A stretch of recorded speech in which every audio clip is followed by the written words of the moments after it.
Assalamualaikum warahmatullahi wabarakatuh. Alhamdulillah, alhamdulillahirabbil alamin. Wa bihi nasta'in wa ala umuri dunya waddin. Salatu wassalamu ala asyrafil anbiya wal mursalin sayyidina wa maulana Muhammadin wa ala alihi wa sahbihi ajma'in. Amma ba'd. Pertama-tama marilah kita panjatkan puja dan puji syukur kita kepada Allah Subhanahu wa taala karena atas berkat limpahan rahmat, taufik, hidayah serta inayahnya sehingga saya dapat mengerjakan tugas UTS pada siang hari ini.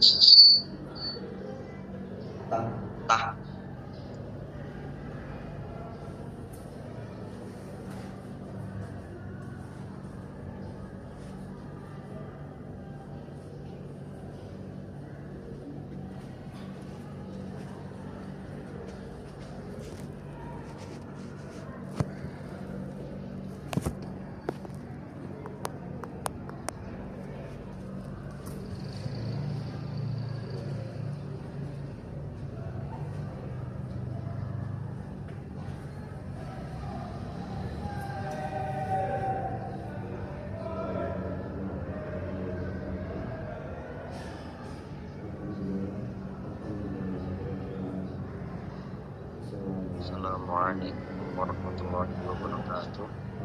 Alhamdulillah, alhamdulillah.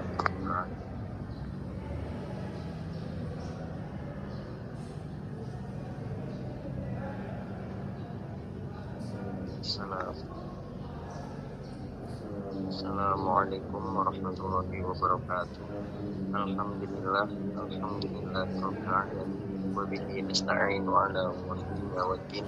Wassalatu wassalamu ala asyrafil anbiya wal mursalin sayyidina wa maulana Muhammadin. Sama-sama mari kita panjatkan puja dan syukur kita kepada Allah Subhanahu wa taala yang mana atas berkat limpahan rahmat, taufik, hidayah serta inayahnya sehingga saya dapat mengerjakan tugas pada siang hari ini. Yang kedua kalinya salawat serta salam tak lupa kita aturkan kepada Nabi Agung Muhammad sallallahu alaihi wasallam yang kita nantikan syafaatnya di yaumul qiyamah kelak. Maaf sebelumnya, perkenalkan nama saya Muhammad Islam. Jadi 2022 ingin menyampaikan tentang perempuan yang memiliki ikatan perkawinan dengan suami yang lain.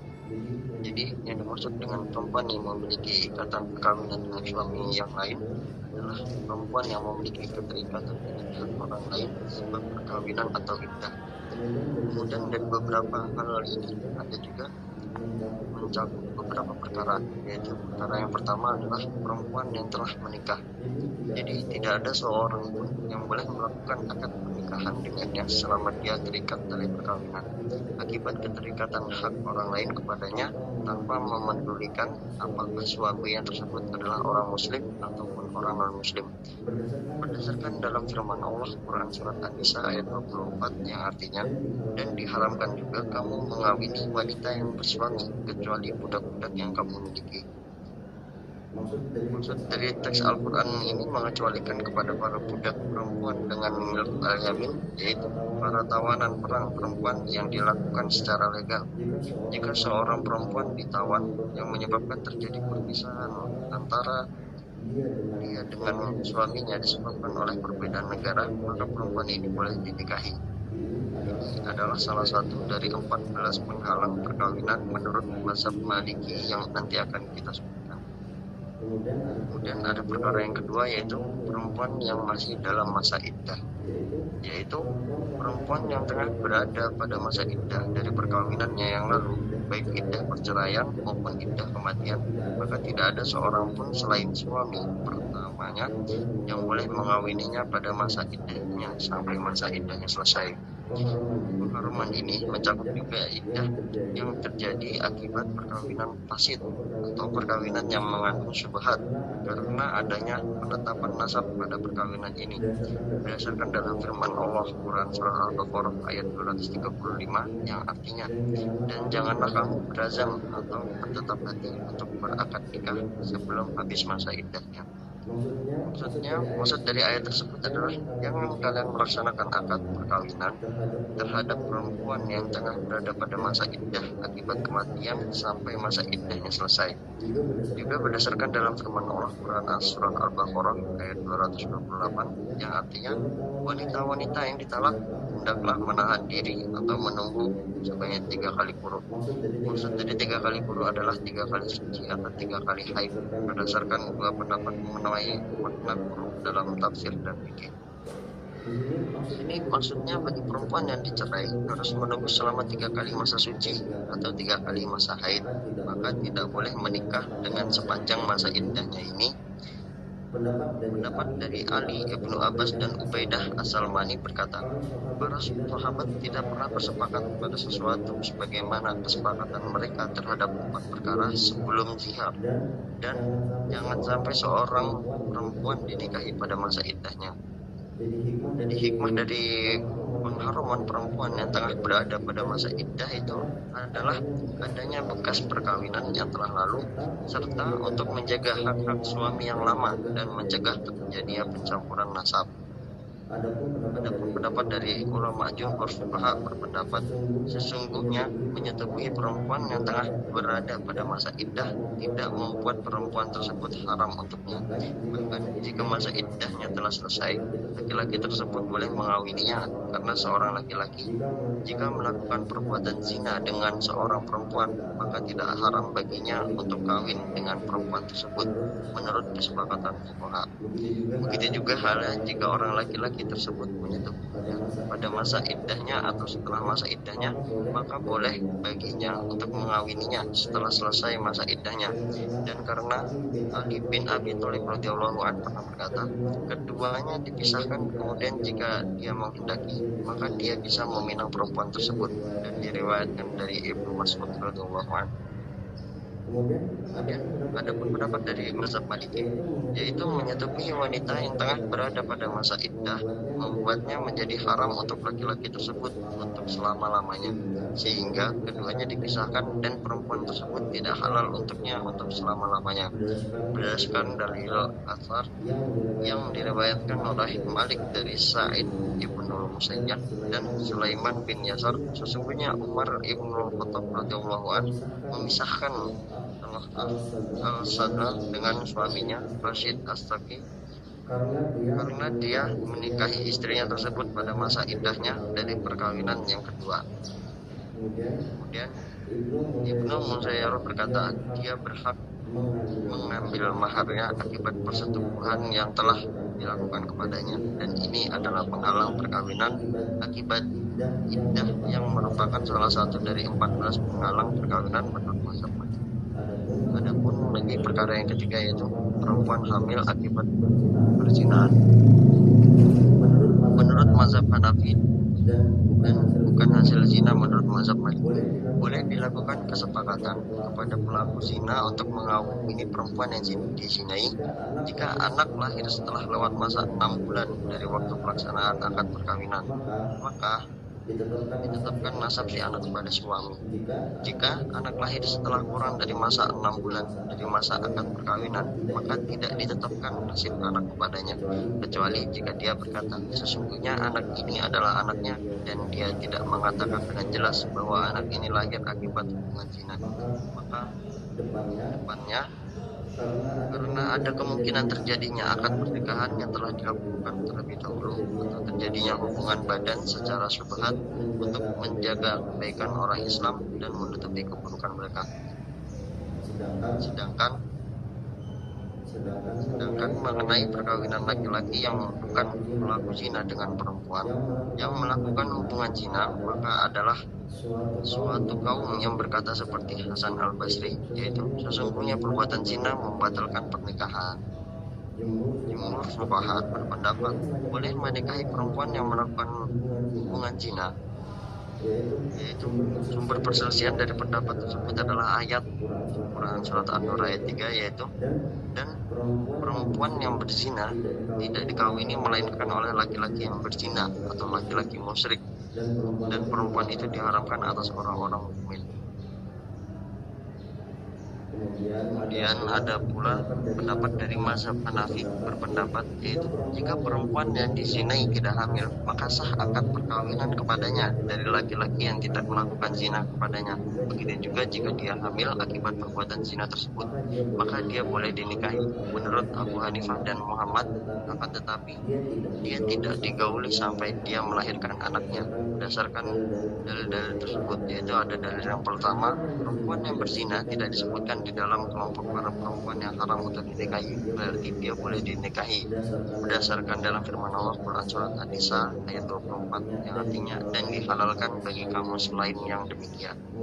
Kemudian ada pun dalil yang kedua yaitu tidak ada kehormatan bagi air sperma zina dengan dalil bahwa perbuatan zina ini tidak menetapkan nasab berdasarkan dalam hadis yaitu anak bagi orang yang membuat hamil ibunya dan anak yang lahir dari pelacur tidak dapat dinasabkan kepada pelaku yang menghamilnya. Jika perbuatan zina tidak mengandung unsur kehormatan, maka perbuatan zina ini tidak menjadi penghalang bagi pembolehan nikah. Sesungguhnya larangan untuk menggauli perempuan yang hamil akibat perbuatan zina sampai dia melahirkan anak berdasarkan sabda Rasulullah SAW yaitu barang siapa yang beriman kepada Allah dan hari kiamat, maka jangan sampai dia siramkan air spermanya kepada janin milik orang lain. Maksudnya dari hadis tersebut yaitu menggauli perempuan yang tengah hamil. Kemudian ada pun mazhab Maliki berpendapat yaitu tidak boleh dilaksanakan akad terhadap perempuan yang melakukan perbuatan zina sebelum dia dibebaskan dari zina dengan 3 kali haid atau setelah lewat masa 3 bulan. Jika dilaksanakan akad pernikahan kepadanya sebelum dia dibebaskan dari zina, maka akad pernikahan ini adalah sebuah akad yang fasid. Akad ini harus dibatalkan baik muncul kehamilan ataupun tidak. Ada pendapat dari mazhab Imam Hambali yaitu jika seorang perempuan melakukan perbuatan zina, maka bagi orang yang mengetahui hal itu tidak boleh menikahinya kecuali dengan 2 syarat, yaitu syarat yang pertama, masa iddahnya telah selesai. Jika dia hamil akibat perbuatan zina, maka berakhirnya masa iddahnya adalah dengan melahirkan anaknya dan dia tidak boleh dinikahi sebelum dia melahirkan anaknya. Kemudian ada pun yang kedua yaitu syarat yang kedua, dia bertobat dari perbuatan zina berdasarkan ayat yang telah disebutkan yaitu dari Quran surat An-Nur ayat 3. Kemudian di sini saya akan menjelaskan tentang zina yang dilakukan oleh seorang perempuan dari pasangan suami istri. Para ulama secara umum sepakat bahwa jika seorang perempuan melakukan hubungan zina dengan seorang laki-laki atau suaminya melakukan hubungan perzinahan, pernikahannya tidak menjadi batal, baik perbuatan ini terjadi sebelum terjadinya hubungan badan maupun setelah terjadinya hubungan badan. Karena tuduhan berzina kepada istrinya tidak membuatnya tercerai. Seandainya perkawinan menjadi batal akibat hubungan perzinahan, perkawinan ini pasti segera batal dengan hanya sekedar keluar tuduhannya, sebagaimana halnya perasaan relanya untuk membatalkan perkawinannya. Di samping itu, perbuatan zina adalah perbuatan maksiat yang tidak membuatnya keluar dari agama Islam, maka perbuatan ini menyerupai tindakan pencurian. Sedangkan perbuatan jiron menyebabkan batal perkawinan tanpa adanya perbuatan zina dengan dalil jika istri melakukan li'an, maka berarti dia telah menolak tuduhan suaminya dan tidak dapat dibuktikan perbuatan zinanya. Nabi SAW telah mewajibkan hukum had bagi orang yang menuduhnya dan fasakh terjadi hubungan li'an. Selanjutnya saya akan menjelaskan tentang perempuan yang tidak beragama samawi. Jadi perempuan yang tidak beragama samawi ini tidak diharamkan. Perempuan yang tidak beragama samawi ini diharamkan untuk menikah. Seorang muslim tidak boleh kawin dengan seorang perempuan musyrik, yaitu perempuan yang menyembah Allah bersama Tuhan yang lain seperti berhala, bintang-bintang atau api atau binatang. Yang juga memiliki kondisi ini adalah perempuan ateis atau materialis, yaitu orang yang mempercayai materi sebagai Tuhan serta dia mengingkari keberadaan Allah dan juga tidak mengakui berbagai agama samawi seperti ateis, eksistensial, al-bahiyah dan al-qadiyaniyah. Berdasarkan dari firman Allah Subhanahu wa taala dalam Quran surah Al-Baqarah ayat 221 yaitu yang artinya, dan janganlah kamu menikahi wanita-wanita musyrik sebelum mereka beriman. Sesungguhnya wanita budak yang mukmin lebih baik daripada wanita musyrik. Ada pendapat dari mazhab Hanafi dan mazhab Syafi'i serta mazhab yang lainnya memasukkan perempuan yang murtad ke dalam golongan perempuan yang musyrik. Tidak ada seorang muslim atau kafir yang boleh mengawininya karena dia telah meninggalkan agama Islam dan tidak mengakui kemurtadannya. Dia memiliki pilihan antara mati atau masuk Islam. Murtad memiliki makna mati karena dia adalah yang menjadi penyebab bagi kematian, dan orang yang mati tidak bisa diganggu. Kesimpulannya yaitu menurut kesepakatan fuqaha, tidak boleh menikahi perempuan yang tidak termasuk ahli kitab seperti wasaniyah, yaitu perempuan yang menyembah berhala atau patung, majusiyah, yaitu perempuan yang menyembah api, karena tidak ada kitab yang dipegang oleh para pemeluknya. Sekarang ini kita tidak mempercayai dari sebelumnya, maka kita jatuhkan dia. Penyebab bagi pengharuman mengawini perempuan musyrik dan perempuan yang sepertinya adalah tidak adanya keharmonisan, ketenangan, dan kerjasama di antara suami istri karena perbedaan akidah menumbuhkan rasa gelisah dan ketidaktenangan, dan perpecahan di antara suami istri sehingga kehidupan rumah tangga yang seharusnya berdiri di atas landasan rasa sayang, rasa kasih dan cinta tidak menjadi tentram dan tidak dapat tercapai tujuannya yang berupa ketenangan dan keharmonisan. Kemudian ketiadaan rasa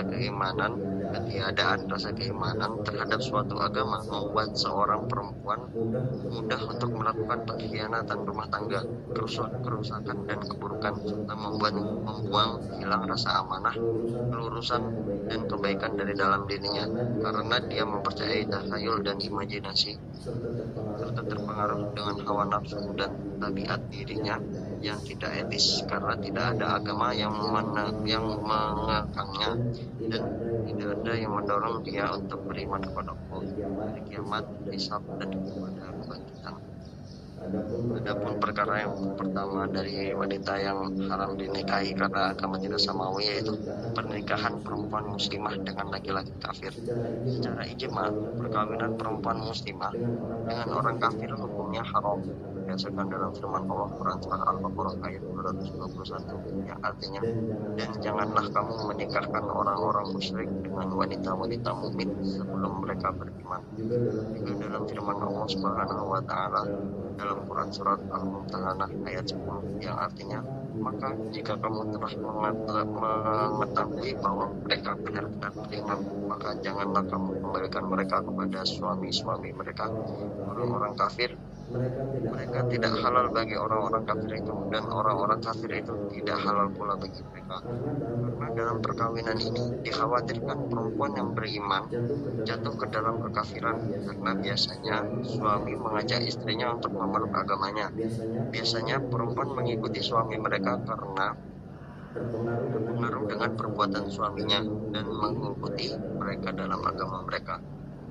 Dengan dalil isyarat hal ini dalam penghujung ayat ini, yaitu mereka mengajak ke mereka. Maksud dari mereka mengajak ke mereka yaitu pada perempuan mukminah kepada kekafiran. Ajakan kepada kekafiran adalah ajakan kepada api neraka, karena kekafiran mendatangkan api neraka. Perkawinan perempuan muslimah dengan orang kafir merupakan sebab bagi arah yang haram. Ini adalah perkara yang haram. Nas ini meskipun menampakkan tentang orang-orang musyrik, tetapi yang menjadi ilat adalah ajakan ke api neraka, mencakup semua orang kafir, maka menjadi dengan keumuman ilat. Adapun pendapat para ulama, yaitu para ulama telah sepakat untuk membolehkan kawin dengan perempuan ahli kitab berdasarkan firman-Nya Allah Subhanahu wa taala di dalam surah Al-Maidah ayat 5, yaitu pada hari ini dihalalkan bagimu yang baik-baik makanan sembelihan orang-orang yang diberi Alkitab, halal bagimu, dan makanan kamu halal pula bagi mereka, dan dihalalkan mengawini wanita yang menjaga kehormatan di antara wanita-wanita beriman, wanita-wanita yang menjaga kehormatan di antara orang-orang yang diberi Alkitab sebelum kamu. Yang dimaksud dengan para perempuan yang menjaga kehormatan di dalam ayat ini yaitu adalah para perempuan yang suci. Maksudnya ayat tersebut mendorong manusia untuk menikah dengan para perempuan yang suci. Dan yang seperti ini terdapat rasa sayang dan cinta di antara suami istri serta menyebarkan rasa tentram dan tenang.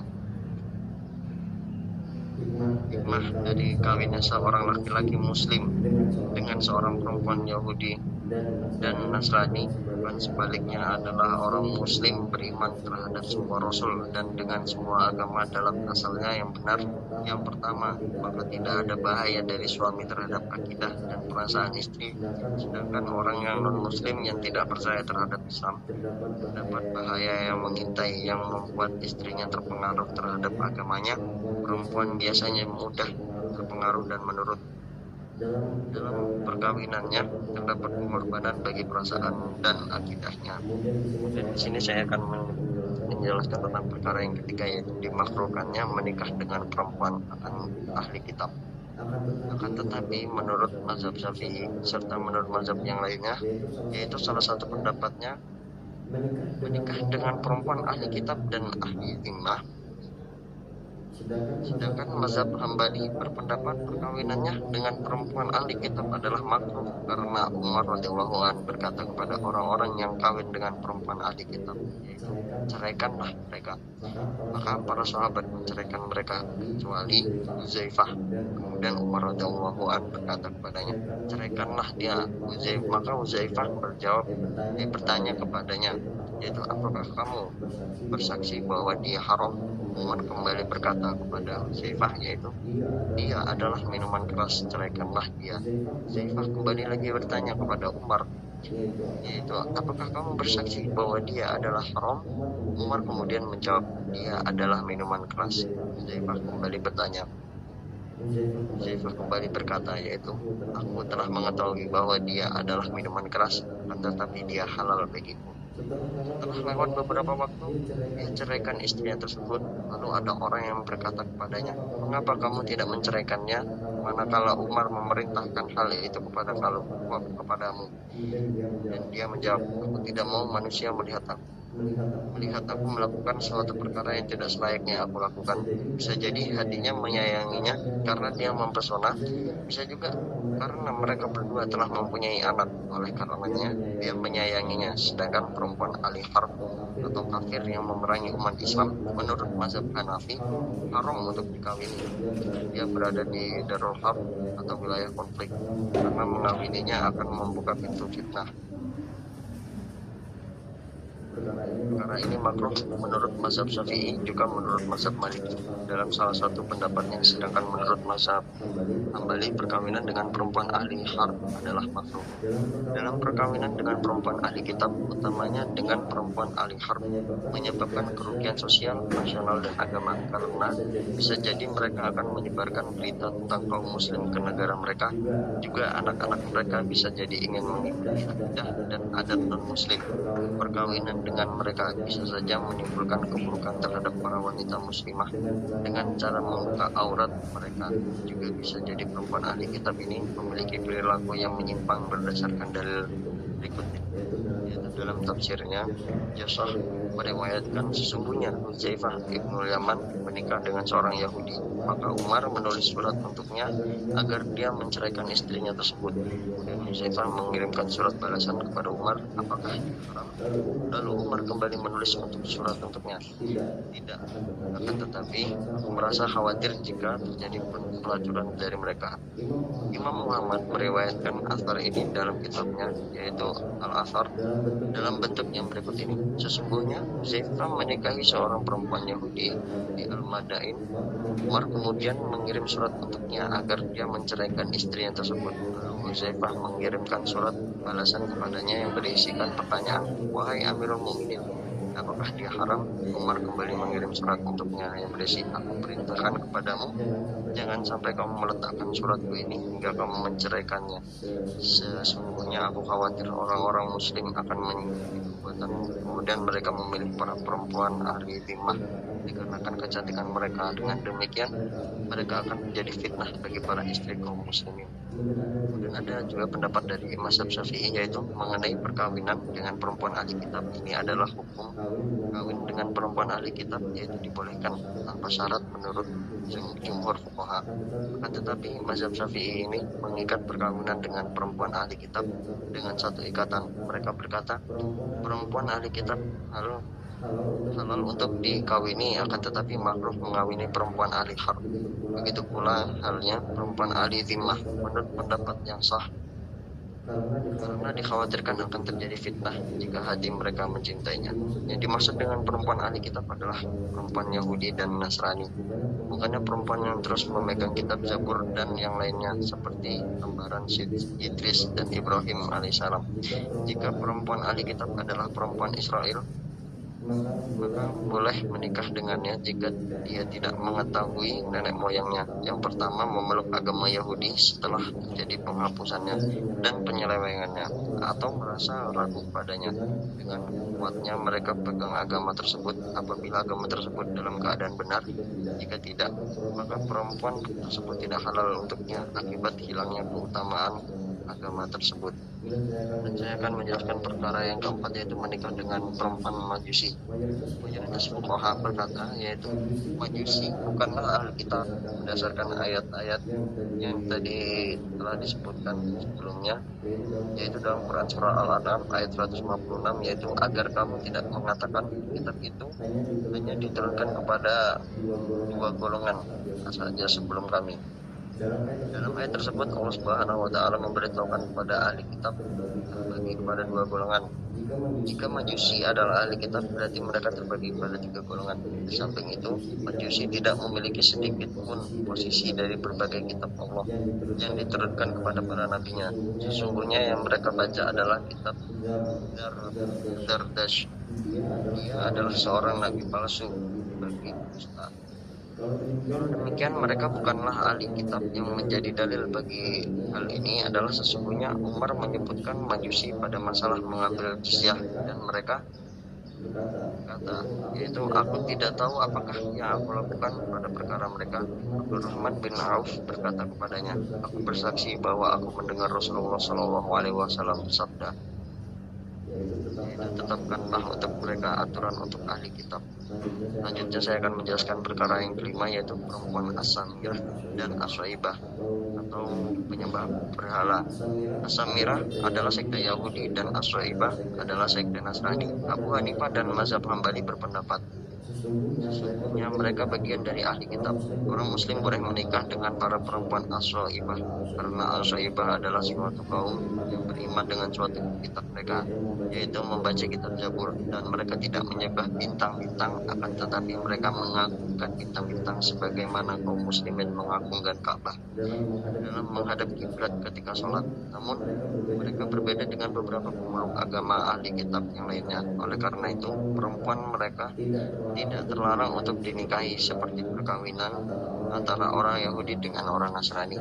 Sedangkan kedua teman Abu Hanifah, yaitu Abu Yusuf dan Muhammad bin Hasan As-Syaibani berkata, tidak boleh menikah dengan mereka karena As-Syaibah adalah suatu kaum yang menyembah bintang-bintang, dan penyembah bintang bagaikan penyembah berhala, maka orang-orang muslim tidak boleh menikahi mereka.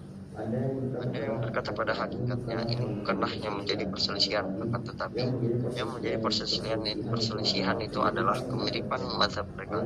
Oleh karena itu, barang siapa yang menganggap As-Swaibah sebagai para penyembah berhala, haram untuk menikahi mereka. Barang siapa yang memiliki pemahaman bahwa halal untuk menikahi mereka karena dia memahami bahwa mereka memiliki kitab yang mereka yakini, ini adalah sebuah kebenaran. Orang yang berpendapat dengan Mafi'i adalah orang-orang yang berkata, jika As-Samirah berbeda dengan Yahudi dan As-Swaibah berbeda dengan Nasrani dan dalam pokok ajaran agama mereka, maka perempuan penganut kedua sekte ini haram untuk dinikahi. Jika tidak, maka tidak haram untuk dinikahi.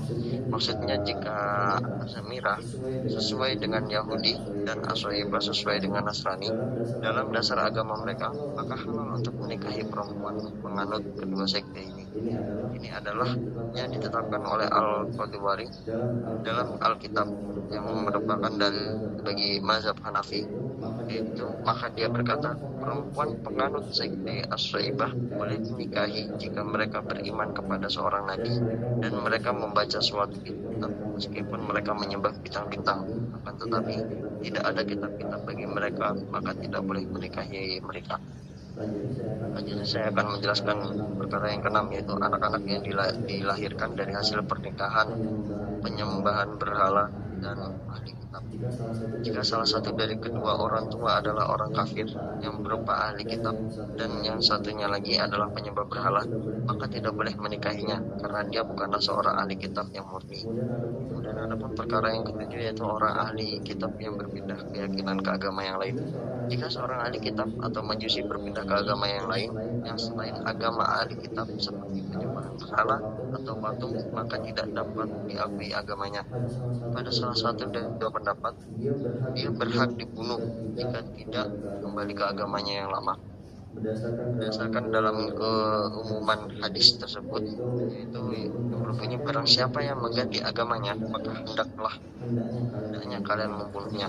Pendapat yang lain mengatakan dia tidak boleh dibunuh, akan tetapi dia dipaksa kembali ke agamanya yang lalu dengan pukulan dan kurungan. Jika istri seorang muslim yang merupakan ahli kitab berpindah ke agama lain yang bukan agama ahli kitab, maka menurut mazhab Syafi'i dan Hambali, dia bagaikan perempuan yang murtad yang perkawinannya dibatalkan bersama suaminya dan muslim jika dia tidak kembali ke agamanya pada masa iddahnya. Sedangkan jika seorang ahli kitab berpindah ke agama yang lain seperti seorang Nasrani pindah ke agama Yahudi dan seorang Yahudi menjadi seorang Nasrani, maka dia tidak diakui dengan pembayaran jizyah dan tidak diterima darinya kecuali Islam. Pada pendapat yang paling zahir menurut mazhab Syafi'i dan dalam satu riwayat dari Imam Ahmad, berdasarkan firman Allah Subhanahu wa taala dalam Quran surah Al-Imran ayat 85, yaitu yang artinya barang siapa mencari agama selain agama Islam, maka sekali-kali tidaklah akan diterima agama itu daripadanya. Dia telah membuat agama yang batil setelah pengakuannya dengan kebatilannya, maka dia tidak diakui. Sebagaimana halnya jika seorang muslim melakukan kemurtadan, dia diakui menurut pendapat Imam Abu Hanifah dan Imam Malik dan pendapat yang rajih dalam dua riwayat mazhab Hambali karena dia tidak keluar dari agama ahli kitab. Selanjutnya saya akan menjelaskan perkara yang ke-8, yaitu murtadnya suami istri atau salah satu dari keduanya. Menurut mazhab Syafi'i Hambali, dalam pendapat mereka yang rajih dan mazhab Maliki berpendapat jika dua orang suami dari satu dari keduanya murtad, maka persetubuhan dilakukan pembatalan pernikahannya secara seketika. Jika kemurtadan dilakukan setelah terjadi persetubuhan, pemisahan dan pembatalan pernikahan dilakukan setelah selesai masa iddah. Jika keduanya disatukan dengan keislaman dalam masa iddah, pernikahan terus berjalan. Jika keduanya tidak disatukan dengan keislaman pada masa iddah, maka pernikahan dibatalkan dari semenjak masa murtad. Akan tetapi jika suami menyetubuhi istrinya, maka dia tidak mendapatkan manfaat karena adanya syubhat, yaitu tetap adanya hukum menikah dan harus ada masa iddah darinya jika si perempuan masuk Islam sebelum si laki-laki dan si laki-laki masuk Islam pada masa iddahnya. Diriwayatkan bahwa seorang laki-laki dari Bani Tomat yang merupakan pemeluk agama Nasrani, istrinya masuk Islam sedangkan dia tidak mau, maka Umar radhiyallahu anhu memisahkan keduanya. Ibnu Abbas berkata, jika seorang perempuan Nasrani masuk Islam sebelum suaminya, maka pemilikan terhadap dirinya sendiri lebih besar. Kemudian ada pula perkara yang ke-9, yaitu pernikahan orang-orang kafir yang bukan orang-orang murtad. Para fuqaha memiliki dua pendapat mengenai masalah ini. Mazhab Maliki berpendapat pernikahan orang non-muslim adalah pernikahan fasid karena ada beberapa syarat perkawinan dalam Islam yang tidak mereka terpenuhi oleh Karena itu pernikahan mereka tidak diberikan hukuman yang sah. Jumhur fuqaha berpendapat pernikahan orang-orang kafir yang bukan orang-orang murtad diakui pernikahan ini jika mereka masuk Islam atau perkara mereka diserahkan kepada kami menurut mazhab Syafi'i dan Hambali. Jika perempuan tersebut adalah orang yang memang dari semula boleh untuk dinikahi, yaitu yang bukan dari golongan perempuan yang haram untuk dinikahi, kami akui apa yang mereka akui jika mereka masuk Islam, dan kami batalkan apa yang tidak mereka akui. Yang paling benar menurut mazhab Hanafi bahwa semua pernikahan yang diharamkan karena keharaman objeknya seperti pernikahan dengan mahram boleh terjadi. Mereka sepakat dengan jumhur fuqaha tersebut bahwa tidak dianggap bahwa dalam pernikahan tersebut sifat dan cara pelaksanaan akadnya, dan juga tidak dianggap baginya syarat pernikahan orang-orang muslim yang berupa wali, saksi, kalimat ijab, dan qabul. Serta yang seperti itu boleh pada hak mereka apa yang mereka yakini, dan perkara ini diakui setelah mereka masuk Islam. Ada pula perkara yang selanjutnya, yaitu saudara perempuan istri dari para mahramnya. Menghimpunkan antara seorang saudara perempuan dengan bibinya dari pihak bapak atau bibinya. Diharamkan bagi seorang laki-laki untuk menghimpunkan dua orang istrinya dari pihak bapak atau bibinya dari pihak ibu, atau setiap orang yang memiliki hubungan mahram dengannya, yaitu setiap perempuan, maka haram untuk mengawininya perempuan yang lain. Saudara mahramnya tersebut baik saudara kandung ataupun saudara sebapak ataupun saudara seibu, berdasarkan dalam firman Allah Quran surat An-Nisa ayat 23, yang artinya yaitu perempuan yang haram untuk dinikahi dan menghimpunkan dalam perkawinan, dan perempuan yang bersaudara yang telah terjadi pada masa lampau. Selanjutnya ada kaidah menghimpun dua orang perempuan yang terkait hubungan sanak kerabat. Para fuqaha menyimpulkan kaidah yang haram menghimpun dua orang perempuan yang memiliki hubungan sanak kerabat dari kedua nas Al-Quran dan hadis Nabi. Jika diandaikan masing-masing dari keduanya adalah laki-laki dan keduanya boleh kawin seperti seorang perempuan dan perempuan pamannya, maka boleh baginya untuk menghimpun keduanya, karena dia adalah putri pamannya atau saudara sepupu, dan seorang laki-laki boleh mengawini putri pamannya atau saudara sepupu jika pengharaman kawin untuk salah satu pihak tanpa mencakup yang lain, maka tidak haram baginya untuk menghimpun keduanya. Sekian yang dapat saya sampaikan, kurang lebihnya saya mohon maaf yang sebesar-besarnya. Wallahul muwaffiq ila aqwamit thoriq.